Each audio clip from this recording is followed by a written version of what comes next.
नमस्कार। Online class में आपका स्वागत है। अब अपने चलते हैं आगे टॉपिक जो अपने कल बता रहे थे,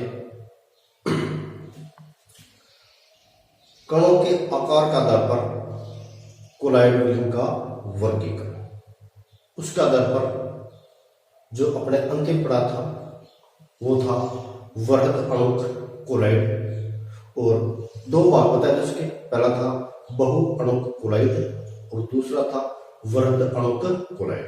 अपना टॉपिक चल रहा था वृहद अणुक कोलॉइड। उसका एक भाग है एग्जाम्पल, सबसे अच्छा कई बार एग्जाम में आता है साबुन। कौन सा है? साबुन। वैसे अपने घरेलू जो काम में लेते हैं वही साबुन है। साबुन का सूत्र होता है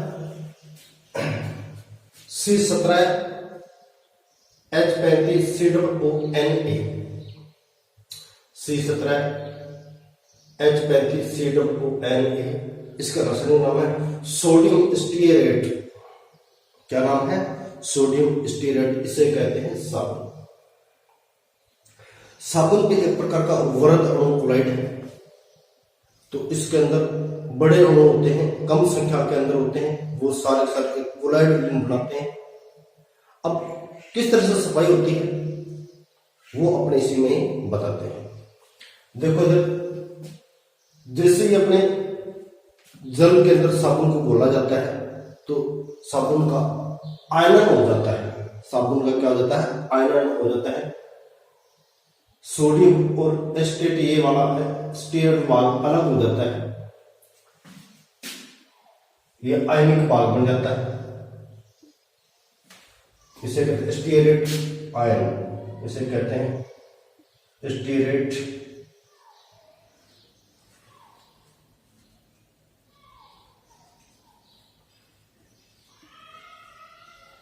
स्टीयरेट आयन। Stearate ion. अब इसके अंदर इसको अपने इस तरह से माना जाता है,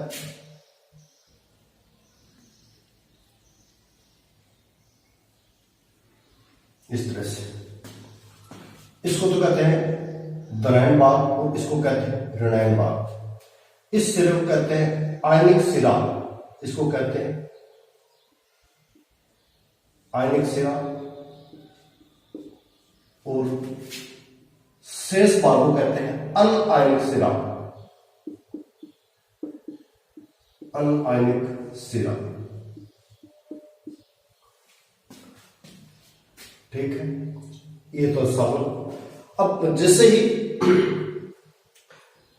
जल के अंदर साबुन को घोला जाता है और यही साबुन मेल को साफ करता है, तो इसमें एक विशेष प्रकार की आकृति बन जाती है। उसे कहा जाता है मिसेल। उसे क्या कहा जाता है? मिसेल कहा जाता है। तो मिसेल का निर्माण कैसे होता है? यहां हेडिंग लिखते हैं अपने, मिसेल का निर्माण।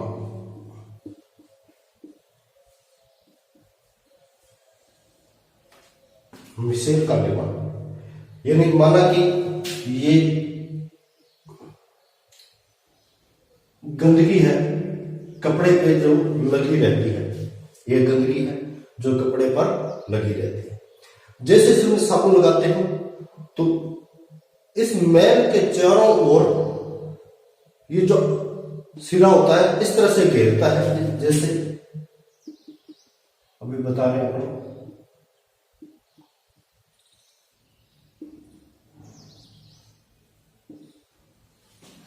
इस तरह से घेर लेता है।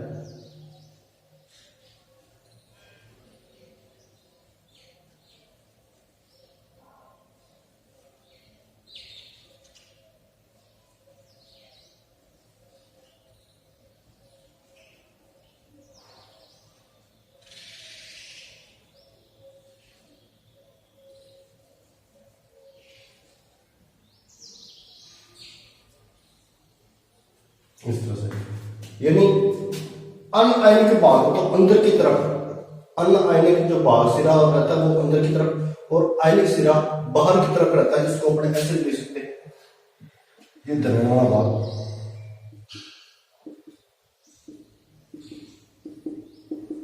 ये धनाने वाला भाग।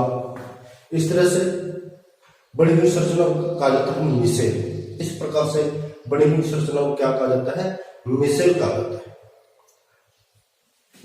यानी अपन दोबारा किस तरह से लिख सकते हैं? साबुन के दो भाग होते हैं, एक होता है आयनिक सिरा और दूसरा होता है अनआयनिक सिरा। जो लंबी हाइड्रोकार्बन श्रृंखला होती है, ये वाली C17H35 ये होती है, इस तरह से अपन दिखाते हैं इसको। और आयनिक भाग होता है ऋणायन और धनायन, इसको इस तरह से थोड़े से भाग में दिखाते हैं। जैसे माना कि मेल है, तो जैसे अपने साबुन को जल के साथ में घोलकर इसमें लगाया जाता है, तो अनआयनिक जो भाग होता है वो अंदर की तरफ और आयनिक भाग होता है वो बाहर की तरफ। इस तरह से चारों ओर से घेर लेते हैं। इस प्रकार से जो बड़ी संरचना को कहा जाता है मिसेल। क्या कहा जाता है? मिसेल कहा जाता है। इस प्रकार से संरचना को क्या कहा जाता है? मिसेल कहा जाता है। अब जो मिसेल होती है एक विशेष ताप पर बनती है। मिसेल का निर्माण एक विशेष ताप पर बनता है, उसे कहते हैं क्रांतिक ताप। उसे क्या कहा जाता है? क्रांतिक ताप कहा जाता है।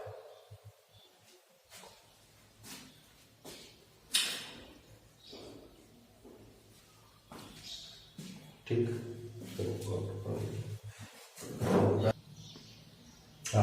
इसमें एक विशेष बिंदु पूछा जाता है CMC। क्या पूछा जाता है? CMC। CMC का पूरा नाम है क्रांतिक मिसेल सांद्रता। क्या नाम इसका? क्रांतिक मिसेल सांद्रता। यह बहुत ही महत्वपूर्ण बिंदु है। CMC मान पूछा जाता है। क्रांतिक मिसेल सांद्रता क्या होती है? जो मिसेल का निर्माण होता है एक विशेष सांद्रता से एक ऊपर बनता है, जिसे कहा जाता है क्रांतिक मिसेल सांद्रता, या इसे शॉर्ट में कहते हैं CMC मान। साबुन के लिए CMC मान तो मोस्ट टॉपिक है, एक नंबर का प्रश्न पूछा जाता है। साबुन का CMC मान लिखिए तो ये निर्धारित किया गया है 10⁻³ मोल लीटर इनवर्स। कितना लिखा गया है? 10⁻³ मोल लीटर इनवर्स। यानी क्रांतिक मिसेल सांद्रता, यानी मिसेल का निर्माण एक निश्चित सांद्रता से ऊपर बढ़ता है, एक निश्चित सांद्रता से ऊपर बढ़ता है, जिसे कहा जाता है क्रांतिक मिसेल सांद्रता।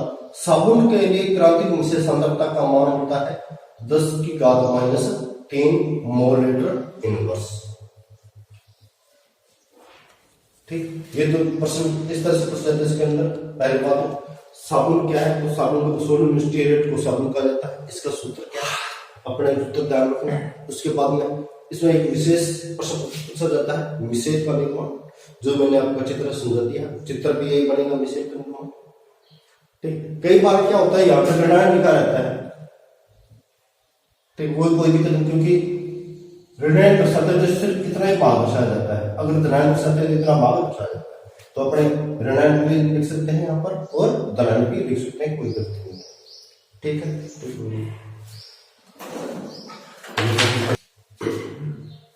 आगे चलते हैं कोलाइड विलेय बनाने की विधियां। यांत्रिक तौर पे घर पर और प्रयोगशाला में किस तरह से कोलाइड विलेय बनाते हैं, इसके बारे में चर्चा करते हैं। कोलाइड विलेय बनाने की मुख्य दो विधियां होती हैं। एक तो परिक्षेपण विधि, एक होती है परिक्षेपण विधि और एक होती है संघनन विधि। कौन सी? संघनन विधि। परिक्षेपण विधि अपने लेते हैं। परिक्षेपण विधियां यानी इसमें किसी भी प्रकार का ठंडा या गर्म नहीं किया जाता, इसलिए इसका परिक्षेपण है। अधिक मात्रा में बढ़ाते हैं। परिक्षेपण क्या होता है? अधिक मात्रा में बढ़ाने के। संघनन होता है कि इनको संघनन करके ठंडा करके किस तरह से बढ़ाया जाता है, वो इसके अंदर चर्चा करते हैं। तो सबसे पहले अपन लेते हैं नंबर ए भाग परिक्षेपण विधि। परिक्षेपण विधि में सबसे पहले है यांत्रिक वितरण विधि। कौन सी? यांत्रिक वितरण विधि। कर लेंगे।